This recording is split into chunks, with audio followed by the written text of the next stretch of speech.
Good evening, everyone. Good evening, Flagstaff community and broader community. We are excited to join you this evening for a very special Live Black Experience session talking about Black history and how Black history is American history.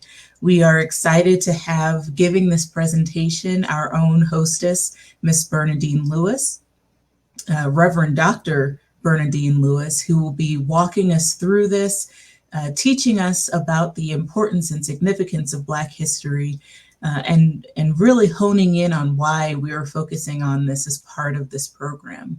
So I am honored to be welcoming to our conversation tonight, Reverend Dr. Miss Bernadine Lewis.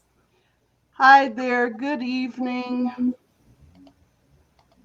I'm excited about this evening as well.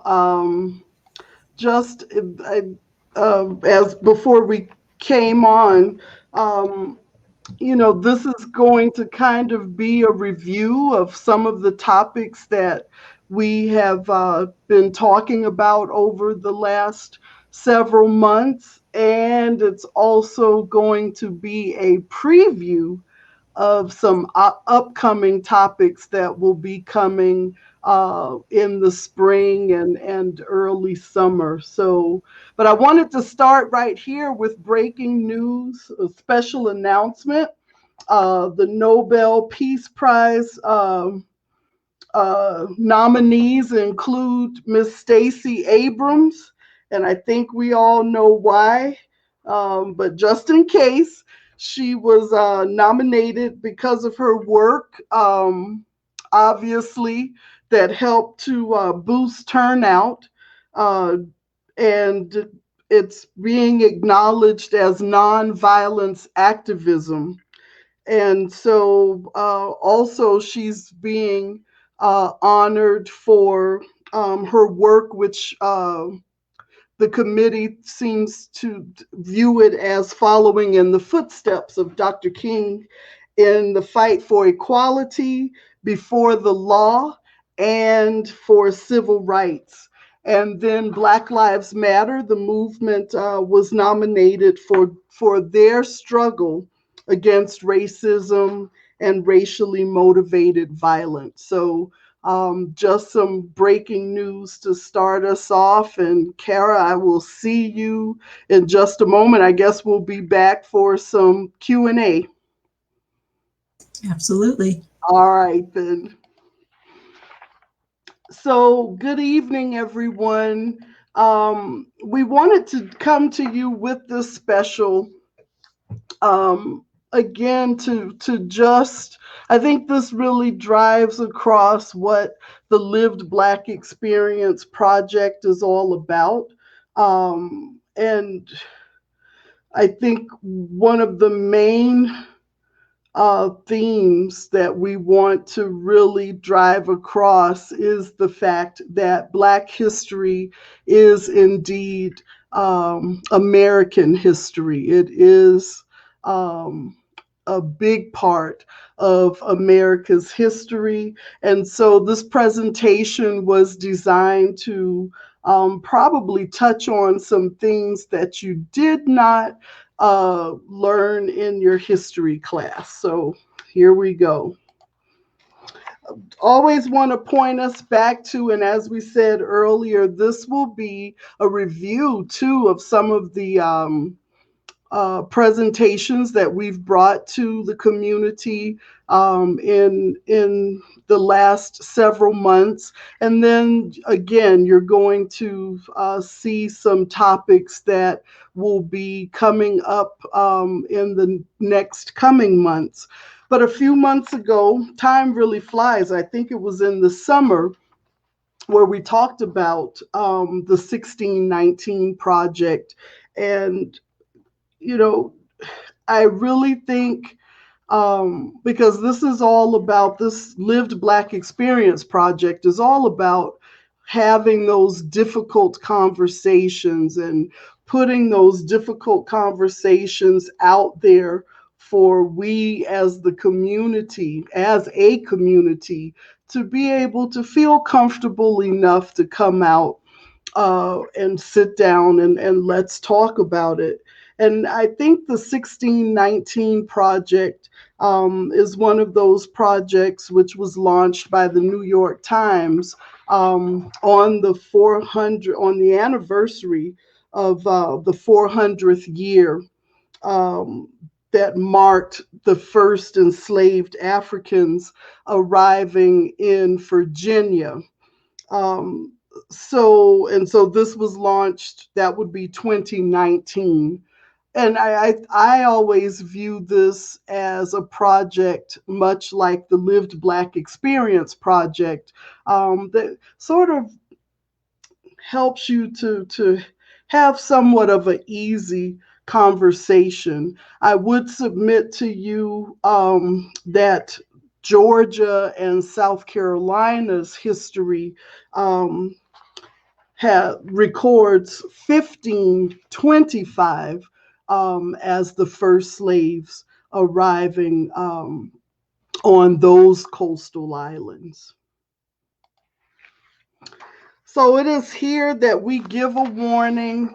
I'm going to share some, I guess, very graphic and disturbing images, but I think they have to be shared to give a real visual of what was really happening, what has happened, what was going on during the period that we'll talk about. And, you know, if it shakes you up a little, we kind of want it to shake you up, because if this is what it takes to get all of us into action, to get all of us into acknowledging the fact that Black history, which begins with the ugly story of slavery, it begins with as many as 12 million, almost 13 million Africans being brought over as human cargo, being brought over here over a span of 400 years. And so we start with this coming to America, and this is not um, a luxury cruise liner, but this is actually a model of what the very first slave ships looked like, because it was the practice then to just stack as many humans as possible on top of one another to make this what is called the Middle Passage. Um, and so, if you can imagine having to bear the weight of two, three, four, five, six other humans on top of you, and then we have to acknowledge the fact that women who were with child were not excluded from this Middle Passage. And so we're talking about a 7-month trip where uh, humans were made to lie in human excrement and afterbirth, and all of the body fluids. So this was indeed torture before arriving to America, to actually go through that torturous experience. And then somewhere along the line, the idea came to be a little more humane, and this was only uh, influenced by the fact that these human cargo were often not surviving the Middle Passage because of the infections and the disease. So the idea came to build these compartments, and then you would not have to stack humans on top of humans. So then you would just have levels of human cargo, and we have to call it for what it is. This was simply to better protect the investment of these human beings. These are some of the devices that were used um, for fugitive slaves. And these photos are actually from a gentleman, Fabrice, who went to Benin a few years ago. So these are very recent. To work with these. These are the actual devices, and these are gentlemen of Benin who were used as the models. But you see these different devices that would obviously make it very difficult to run away. The bells, um, the device in the middle to keep the person from talking. And then the other device with the four prongs would make it difficult to hide in small spaces, and you would be very visible in other types of places. And so these were used after these individuals made an attempt to escape to freedom.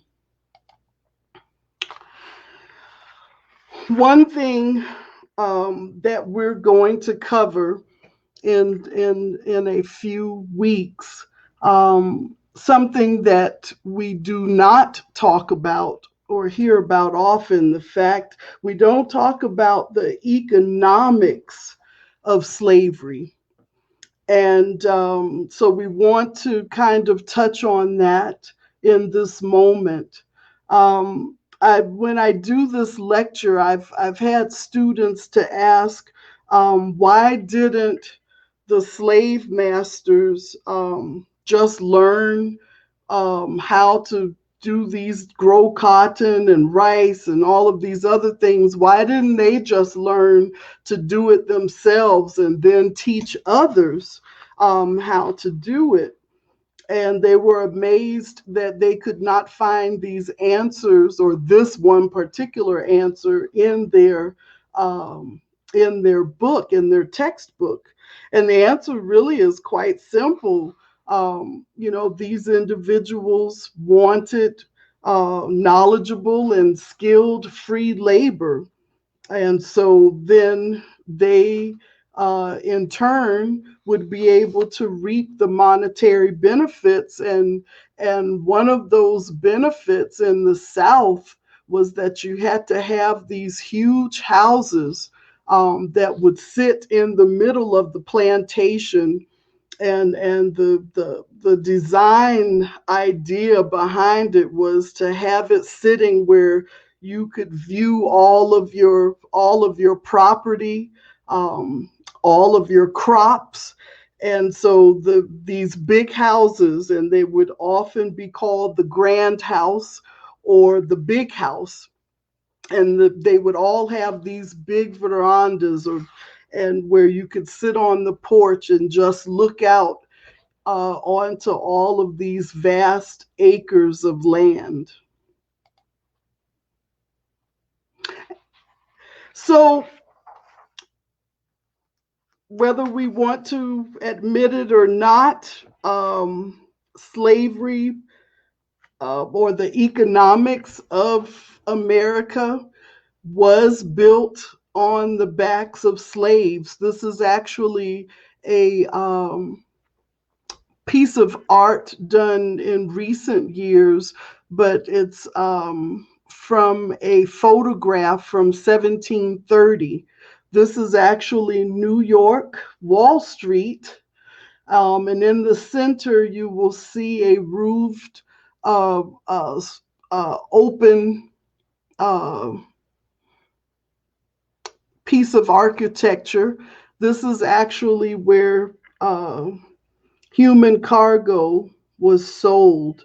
And I don't think very many people know that this Wall Street, of course, if you've been to Wall Street, you know that it's at the foot of the city.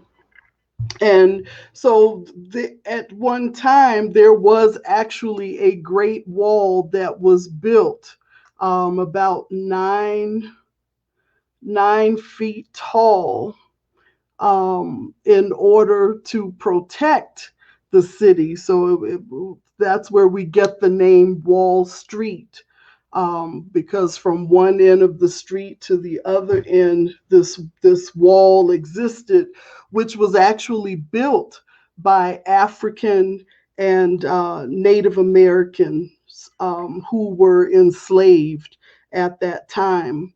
But this particular space was New York's first slave market. And this is where individuals would go to buy, sell, and trade human beings. And we know that um, much of New York's wealth alone was generated through the slave trade. If you ever do get a chance to visit the foot of Wall Street, you will find between Pearl and Water Street a very small placard which marks the spot. And here again, we see a sketch of what that piece of architecture looked like where these humans were sold.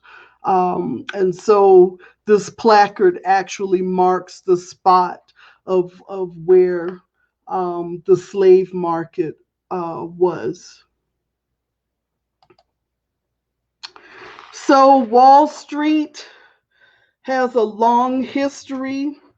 Not only was the wall built by slaves, but actually the trading of the products that slaves were uh, producing was traded on this very same street. Um, at that time, and sometimes this is just it's a very difficult presentation to do, because when you fathom, for instance, here we're seeing three very well-known insurance companies. Well, these very same three well-known insurance companies were the top three insurers for slave owners. They would actually sell policies to slave owners, so that in the event if a if a enslaved person, pardon me, in the event if an enslaved person was injured or killed, then these plantation owners were actually able they had a policy that they were actually able to cash in on. The banks were also involved, and here again, some very well-known banks. The most well-known, J.P. Morgan, which would also become um, connected with Chase Bank as well. And so in 2005, they made a confession. That's the way I would describe it, that they indeed were a part of the slave trade, and they admitted to accepting actual enslaved peoples, so actual Africans, as collateral for loans. And so if a plantation owner defaulted on a loan payment, then JP Morgan would in turn take ownership of these slaves. And so when you think about Market Day in New York and that piece of architecture that we just saw, that's where a lot of these individuals would show up. JP Morgan also admitted to um, uh, two of their largest subsidiaries, which were both in Louisiana. And so these are copies of actual bills that existed during that time. And so those two banks were the Citizens Bank of Louisiana, which was and still is in Shreveport, Louisiana, and then the Canal Bank in New Orleans. The building is still there, but it is no longer a bank. Then we find that other banks were involved and other well-known banks at that. And some of you may recall hearing different stories during the early to mid 2000s where these banks, Wells Fargo, Bank of America, Citibank, also made the confession that they were a part of the slave economic system. I would submit to you that slavery is America's first big business, um, because you first had to have slavery in order to produce the goods that these enslaved individuals worked with. These insurance companies, these banks, their history also includes investment in the ships that were used to go back and forth to Africa. That were used to deliver the goods mostly to Europe, to England. So this was America's first big business.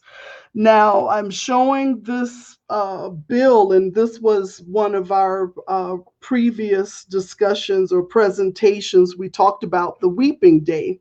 And so this was actually the marketing piece that was in the Savannah Morning News to advertise this sale. This is the largest slave sale in history. It occurred March of 1859. It was a 2-day sale. And in those 2 days, 436 men, women, and children were auctioned off. On the second day, this was the final sale that those 436 individuals brought in, $303,850. And I just looked it up prior to this broadcast to see what that is worth today, right in this very moment. Today that would be worth $9,576,107.31, all for humans of African descent. So when we talk about these goods, the merchandise that these enslaved individuals produced, worked with, slaved, toiled over every day, cotton was the number one good produced by the U.S. that was shipped around the world to be used for clothing and other goods. This photograph is in Virginia, dated 1905. And one bale of cotton, if we look at the gentleman in the center, that is one bale. And so in 1905, that would have been worth $480. But I really want you to take a look um, at this photo. And if you really look, you can see bales of cotton as far as the eye will go back to the back of this photo. And so when I counted up just 13 bales, that's just a little portion of the first half of this photo, that would be worth $8,160.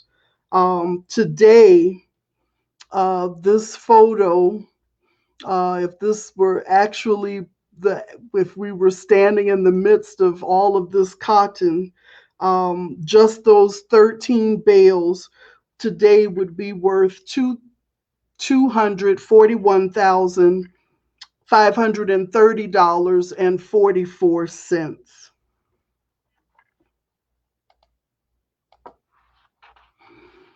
And then sugar, also known as white gold, um, produced in the South as well. And sugar is really right up there, right behind cotton, as the fueling slavery in America.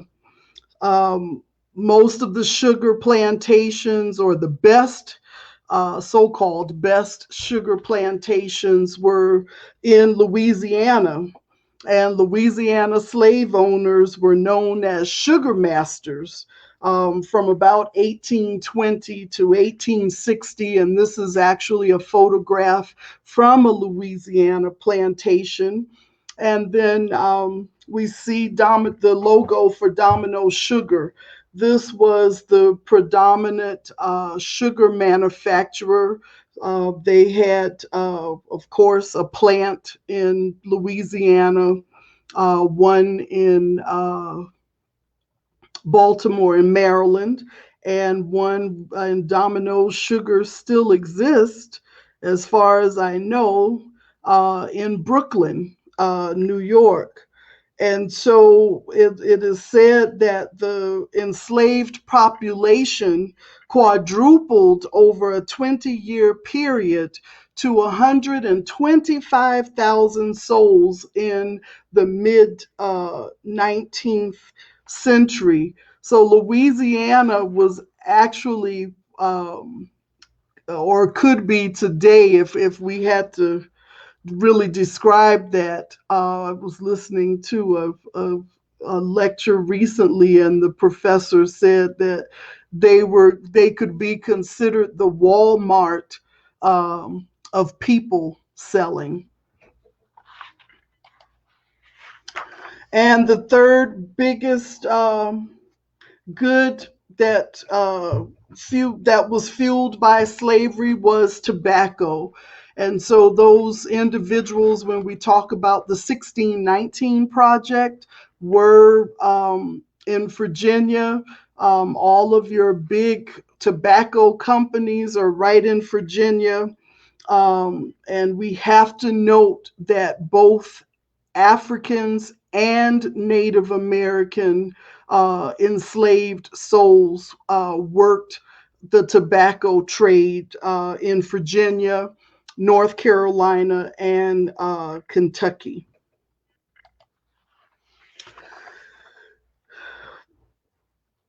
Throughout this history, we have found that there has been religious justification of slavery, and these are the first three documents.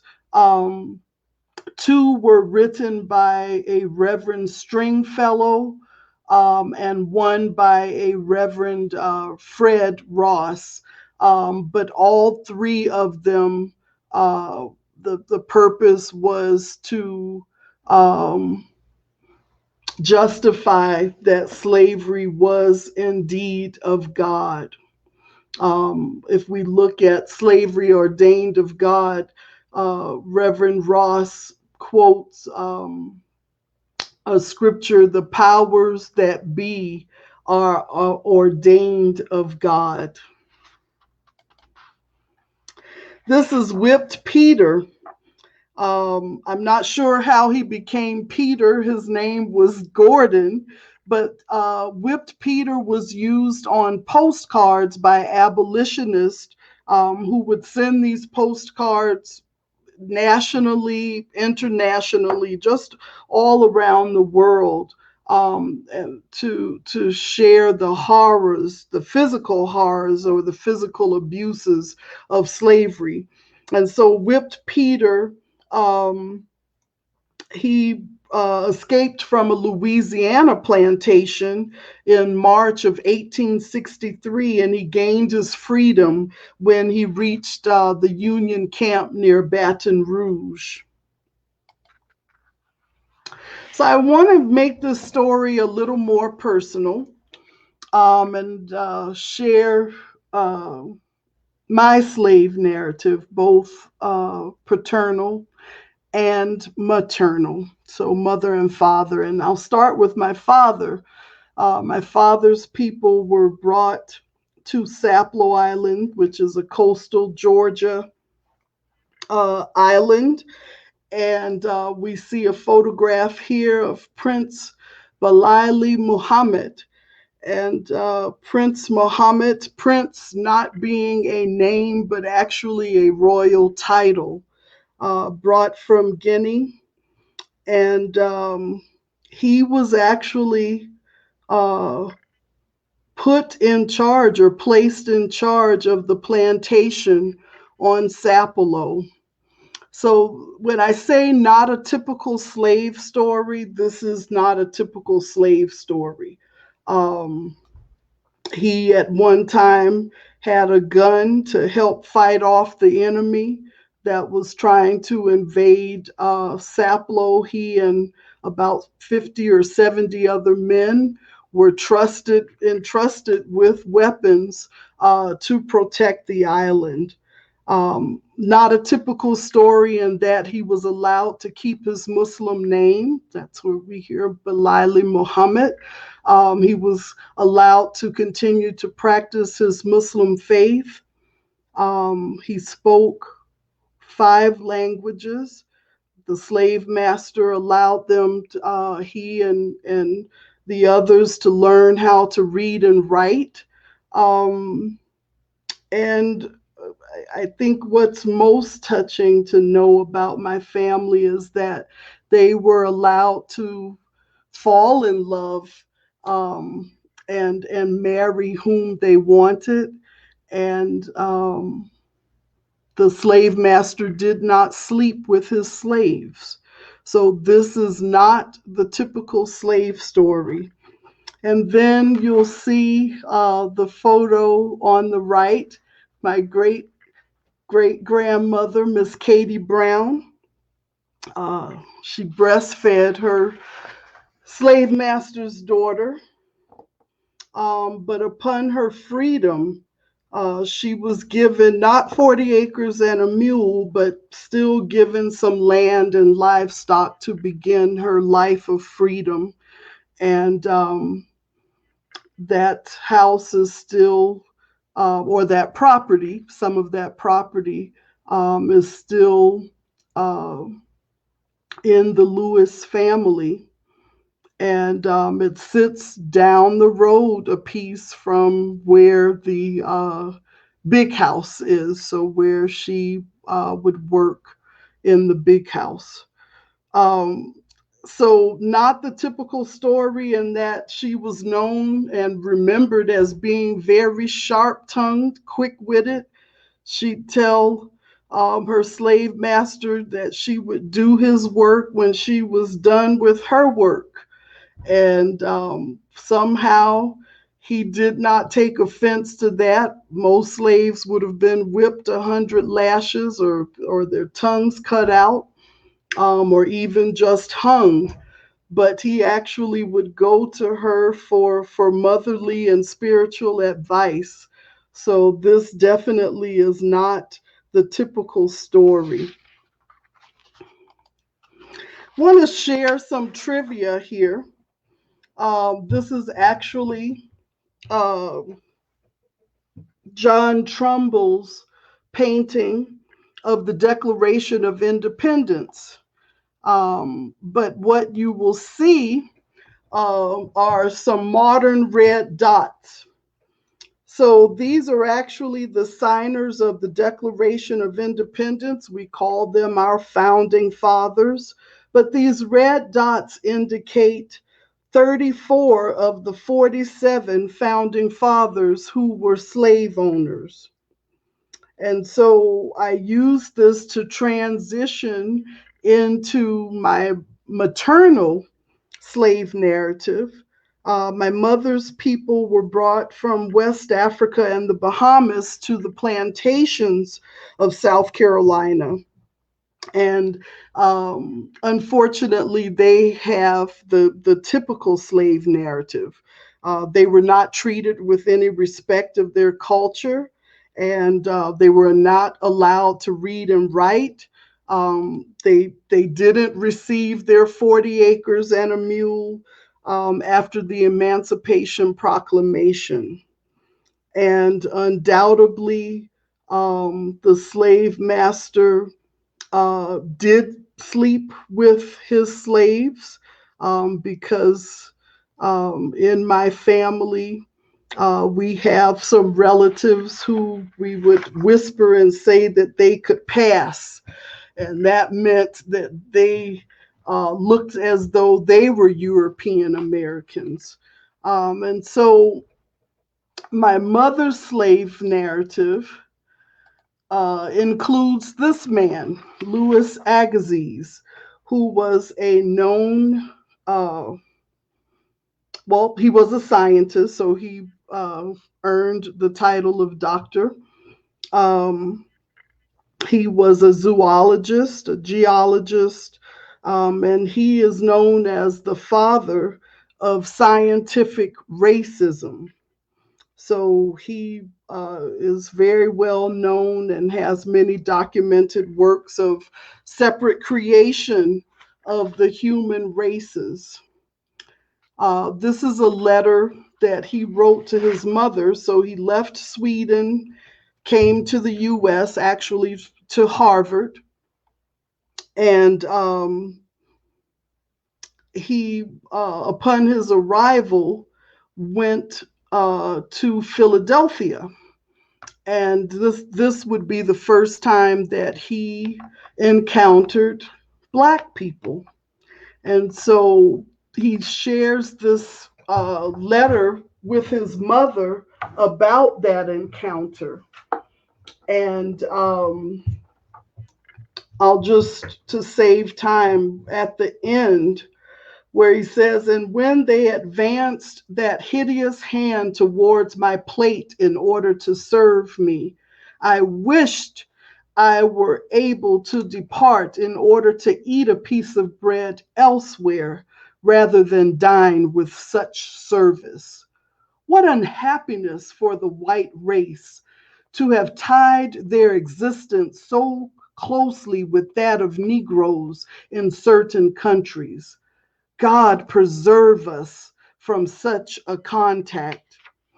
And so Agassiz actually spoke out against slavery, not because he thought it was a bad thing, but because he just did not think that white people, European Americans, should be or live or affiliate themselves so closely with Black people, whom he defended as being somewhat otherly. So in March of 1850, when the azaleas are really blooming, Agassiz arrives in Charleston, South Carolina, and Charleston is known as the land of plantation slavery. And so he went to Charleston in order to give a keynote address at a conference for scientists where his topic just happened to be on the separate creation of the human races.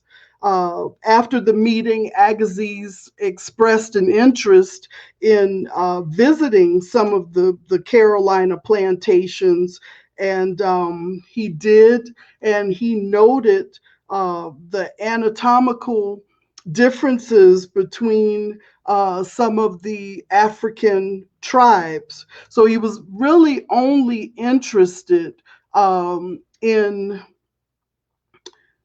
African born slaves, not any of those souls that had been born in America. He only wanted to study the souls that had been transported from Africa to the Carolinas. And so he would actually arrange for some of these individuals to be taken into a local studio in order to be photographed. And so the slave narrative that I have from my mother's side, this is how my aunt relayed the story to me. She said one day while working in the fields, all of a sudden they were ordered to get into the back of a wagon. The driver did not tell them where they were going, and they sure were not told how long they would be gone. They probably thought that they had been sold off to another plantation with no time given to say goodbye to their loved ones. They arrived in town at a photography studio and were quickly ushered into the back entrance of the building. Once inside, they were ordered to strip naked. So, the photographs that I'm about to share with you should naturally send you into outrage. The poses are definitely those of indecency, and they obviously reflect a system of bondage. And so it is shameful that you would have to meet Jack, who was a plantation driver, and then a father and daughter, uh, Delia. And so this is what they were ordered to go into the studio to face the photographer frontwards, then from the side, and then from behind. In 1979, a grad student would come during the summer to do research on the descendants of those slaves in Georgia and South Carolina, and would secretly give us copies of the photographs of these souls. But I'm very happy uh, to say that little did I know I would end up in Flagstaff to work and to be able to work with our Black Student Union here at NAU and share this story. And those students took up the cause, and during that time, there was a room here on campus in one of the student centers named the Agassiz Room. And so they would take this story and through their activism, now that room is now the Thurgood Marshall Room. Now, fast forward a couple of years, now because there was an Agassiz Street, and this photo that you see is definitely what it used to be. It is now, and we did a broadcast. How long ago? That was pretty recent, wasn't it? I think you're on mute. Yes, it was towards the end of last year, I believe. Yeah. Or was it this year? Time flies. But we had the Rouse family on, and who knew Mr. Riles would come to NAU as a student, um, get a degree in education, become a great educator, starting his career here in Flagstaff. And then he would go to California and continue his work in education, and become the first African American um, to be voted uh, into a statewide office in California. So he left a great legacy, and I think that's a great defeat to the Agassiz story, which here in Flagstaff, the Agassiz name also is a part of the Sacred Peaks. And so maybe the next step is to change the name of the peaks to something else, to remove Agassiz's name off of that. So I think that's a great defeat. I take it for my mother and her ancestors. So I want to talk a little bit about the real history of the police. And what you see here is an actual shield for a plantation policeman. This is from 1858, Georgetown County, which is in South Carolina. And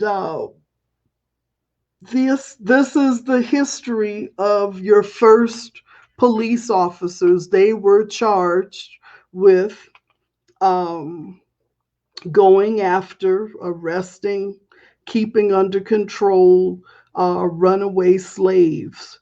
And so here is one of those first police shields. This is the oath of a slave patroller in North Carolina in 1828. This individual would swear that I will, as searcher for guns, swords, and other weapons among the slaves in my district, faithfully and as privately as I can, discharge the trust reposed in me as the law directs to the best of my power, so help me God. So here we see recorded one of the first police oaths that dates back to 1828. Now, the South, we know, has this very interesting history, and most of your slave narratives come from Georgia and South Carolina, and then it moves up to Virginia.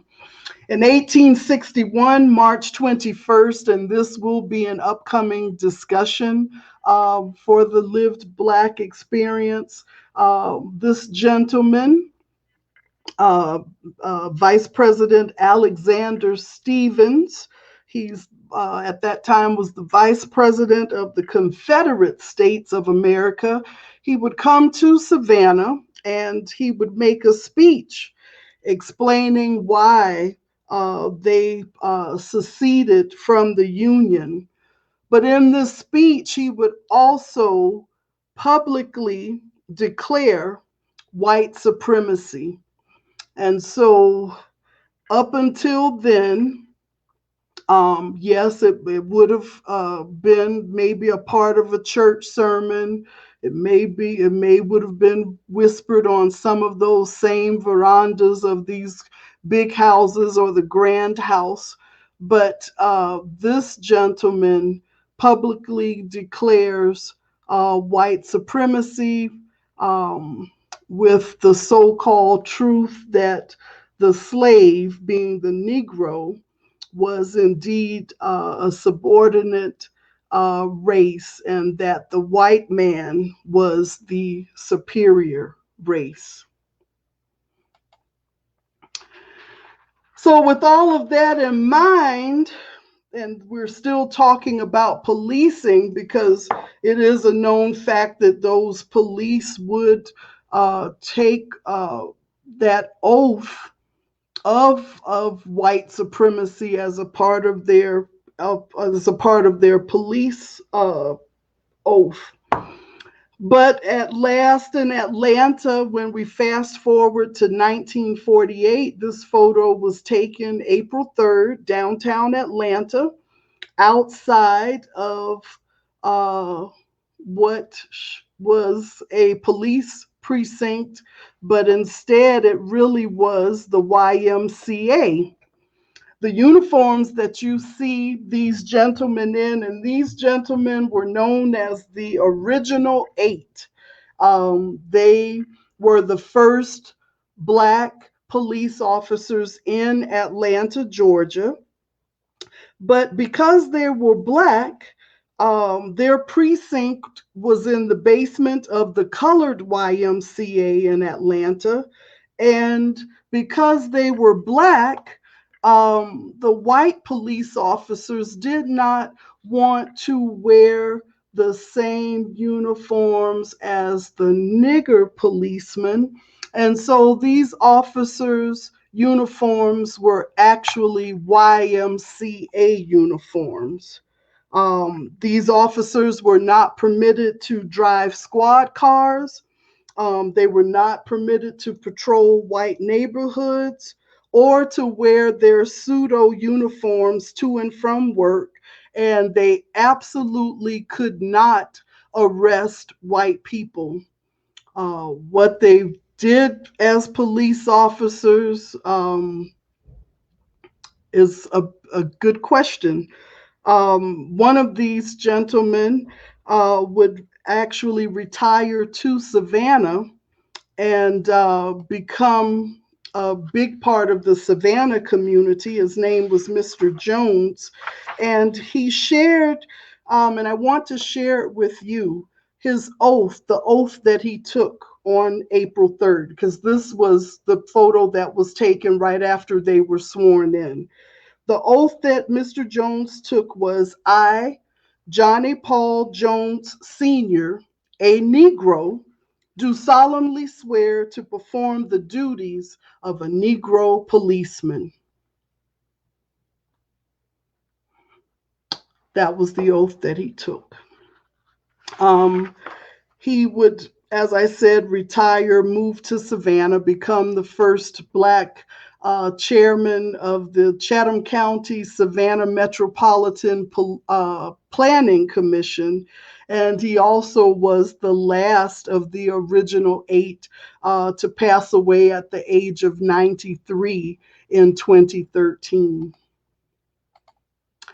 At that time that Mr. Jones was a police officer, this gentleman was the Atlanta police chief, Chief Herbert Jenkins. And this was in 1950. And at that time, the mayor was a gentleman by the name of James L. Key.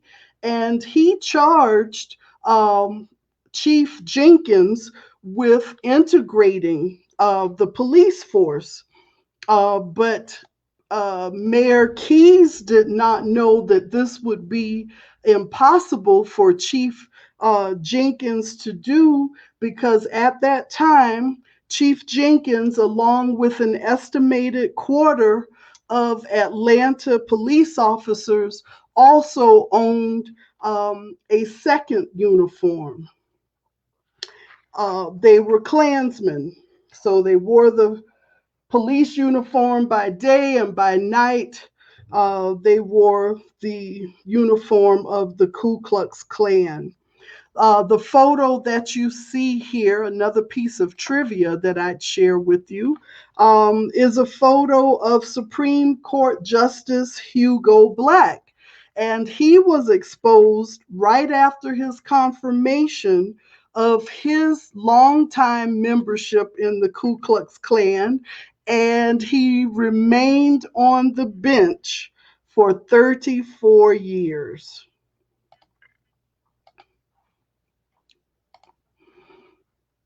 So,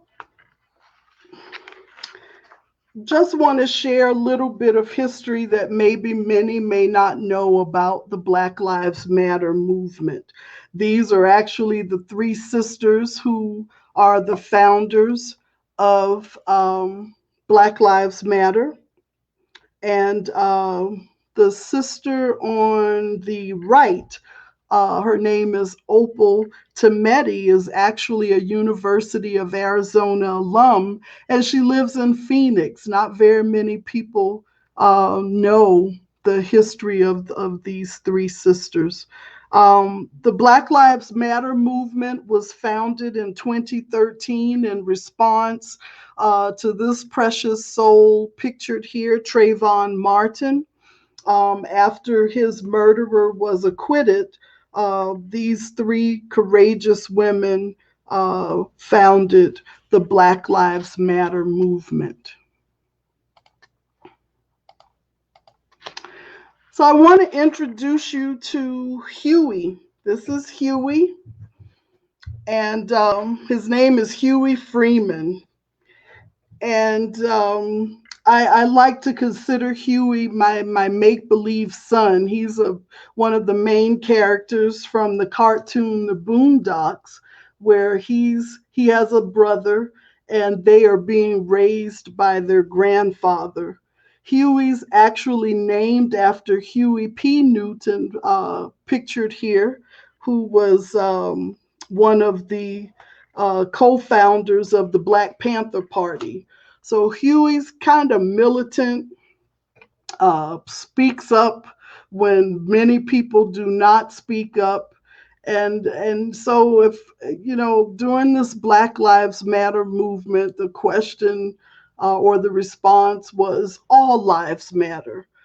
And so Huey is speaking up to explain why we do not say all lives matter. And it does not mean that we cannot say it ever, but it is something that we're going to have to work towards. And so Huey here is acknowledging that we know that all lives matter. But we're screaming, we're crying out that Black lives matter because oftentimes it just feels like Black lives do not matter. And so the cry is to bring attention to, not to take away from all of our other marginalized groups, but to just bring attention to the cry for Black lives mattering in this place that we call the United States of America. And really, the Black Lives Matter movement is a worldwide movement where they are making that same cry. So no matter where we are, Black lives do matter. And regardless of what we may think, Black history is indeed America's history.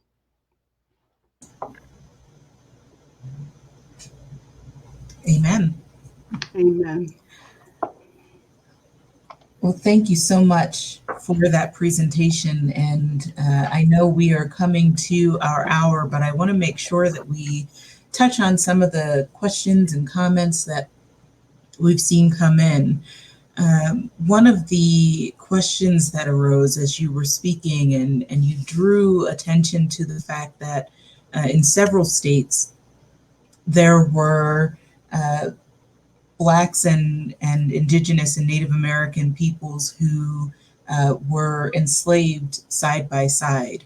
And so one of the questions that came in was whether Black people who are descendants of African slaves born here in America, if they are considered Indigenous. It depends. I do a lecture on that every semester. Um, and those tribes from the East Coast, and we often, the Cherokee, I think I'll just use as one of the most familiar tribes where African slaves actually were able to seek some sort of freedom um, from slavery, because that's another bitter truth, the fact that Native Americans were also slave owners.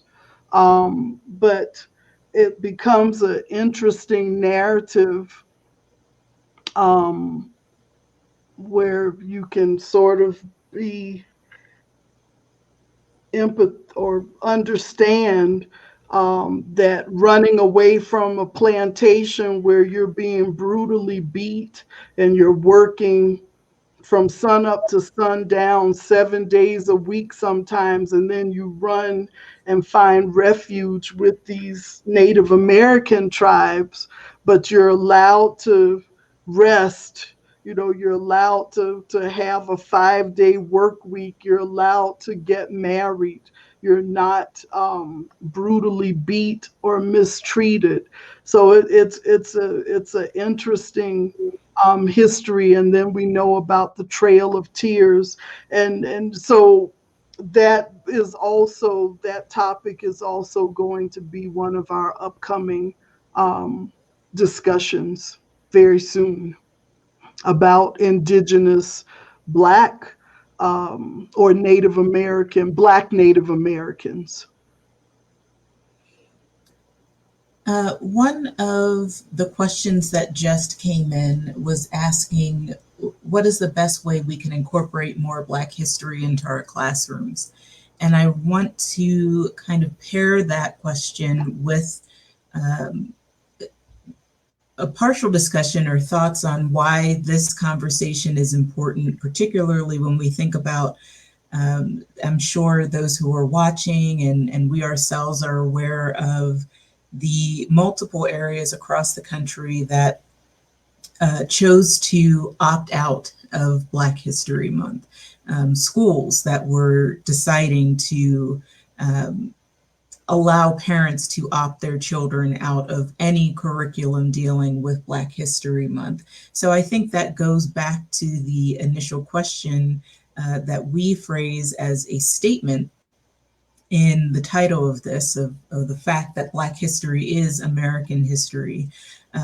But why is this conversation so important, and how can we work to incorporate more of this conversation into our classrooms and into, I know we had a session a while ago where we talked about the difference between schooling and educating. So we are looking to educate our young people about this, and just talk about why is it important that they understand the significance of Black history.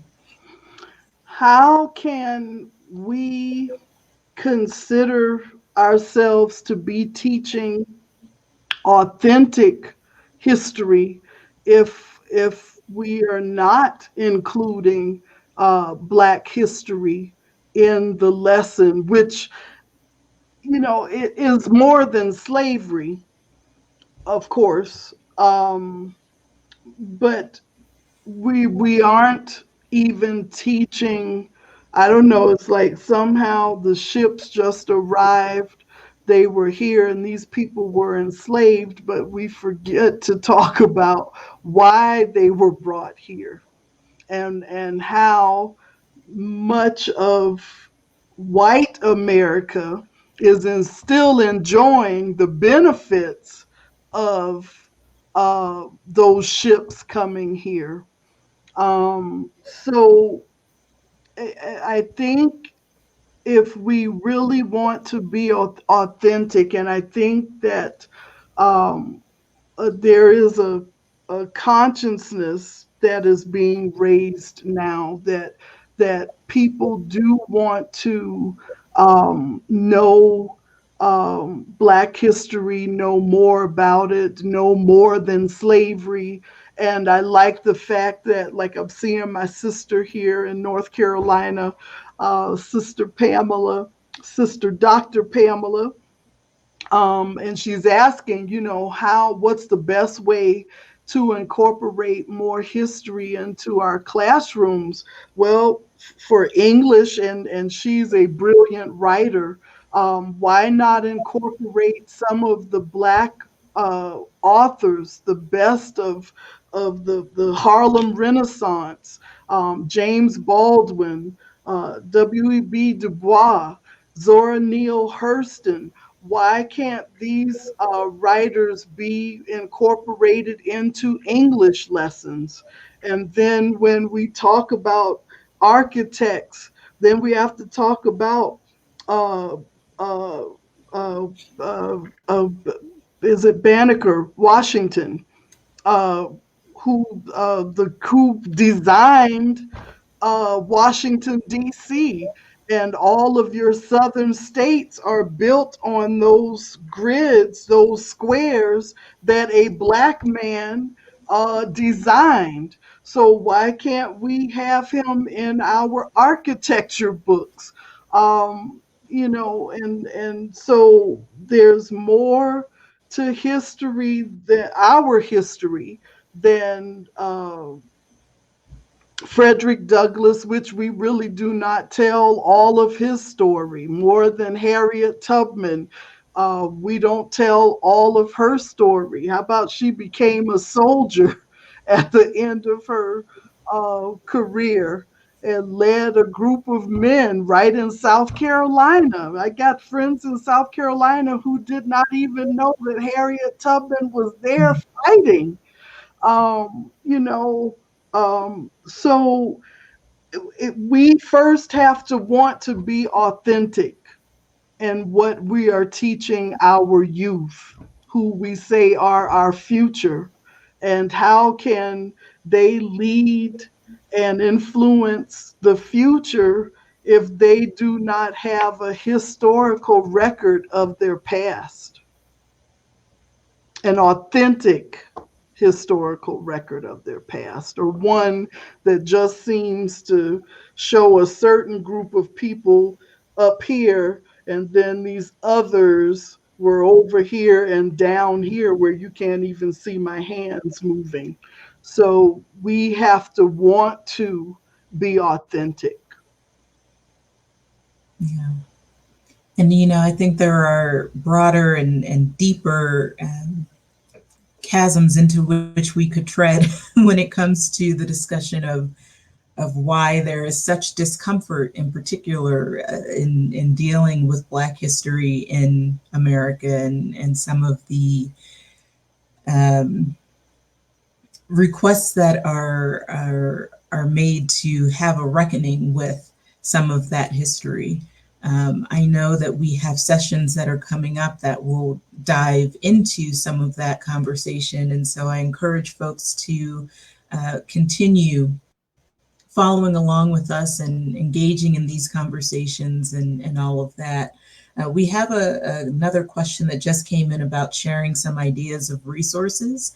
And I would say, early in the thread of this, and I'll, of course, invite you also to share any resources that you're aware of, Ms. Bernadine, but I would also just encourage that at the beginning of this session, there was a link that was shared to the Murdoch Center's YouTube page that has all of the prior sessions of the Live Black Experience project that we are working on. And all of those sessions include numerous resources that are shared by the presenters based on all of the different topics that we've discussed, from literature to historical figures to current events and much more.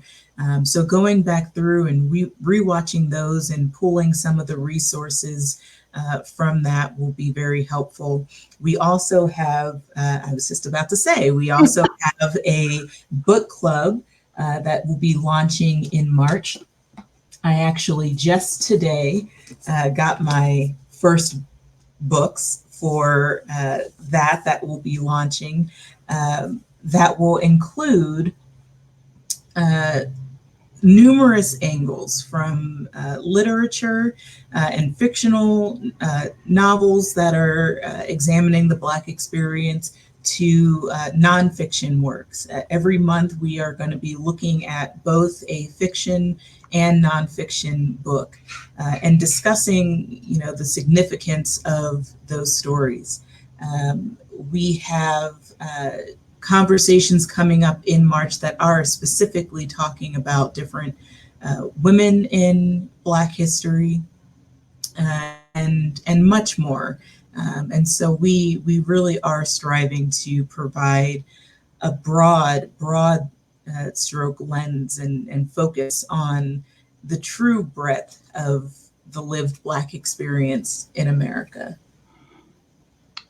And to that, I would just encourage Sister Pamela to follow our book club.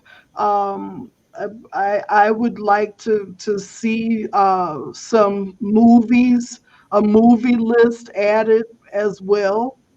Um, and a viewer mentioned the Black women, the mathematicians who one from Savannah that contributed to the success of the space program to NASA. So that movie is called Hidden Figures. And so wonderful story. And she's saying this is her comment, amazing story of brilliant women and their contribution. And so it just seems like our history, our story is just sort of like scattered bits and pieces here and there. Most of us know um, the history of the places that we're from.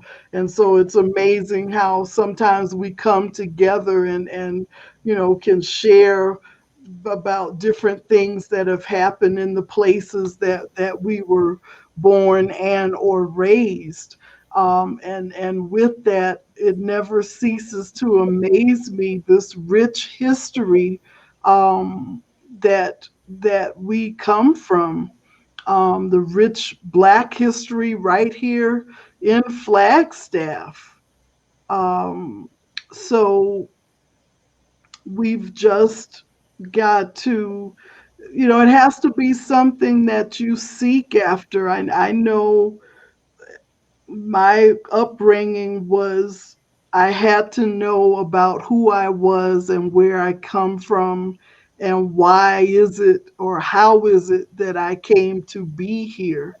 And so I think that our European American brothers and sisters have got to reach out, and they've got to become interested in us, and that is why we do this. That's why we invite and we have this space to come to learn about the lived Black experience, which I always say it exists to inform, educate, and enlighten. So, I just don't see, but and I don't want to dwell on it. I'm just thankful that we are finally getting to a place where our European brothers and sisters are like, look, I know it's more. I want to know more, and they're seeking the resources in order to learn more. Yeah. And with that, I think that is a perfect comment for us to wind down on is a thank you to those who joined us tonight, who are engaging in that work, who are trying to learn and trying to engage and trying to reach out and find these stories and these narratives that have not been more broadly incorporated into the American story. As the title of this session states, Black history is American history. We have helped to shape so much of what this country is and so much of what the country is reckoning with now in terms of social justice and and restoring some of those frameworks on which this country was founded has to do with engaging with the oftentimes conflicting narratives that come into play when we're having these conversations. Just yesterday, we talked about the conflict of a fight for freedom that was happening at the same time as our nation was engaging in the buying and selling of slaves.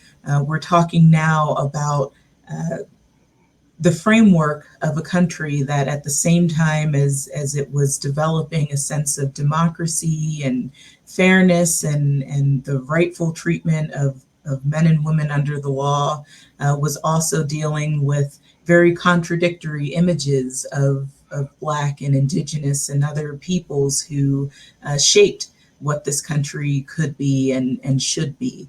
So part of what we are thankful for is those who are joining with us and engaging in this conversation, willing to learn and willing to reshape what we have learned in the past to recognize some of those flawed foundations and help build new ones. So we definitely encourage folks to continue engaging with us. There is a link to Brightside Bookshop where you can start purchasing books for the upcoming book series that we're going to be doing. They are partnering with us and sharing proceeds for this series so that we can not only support this ongoing narrative, but also support by buying local and supporting local business. So again, we thank you for joining with us. We thank you for the ongoing partnership that you are engaging with as you are part of these conversations. And we look forward to seeing you next time. We'll be back. Until then, go in grace.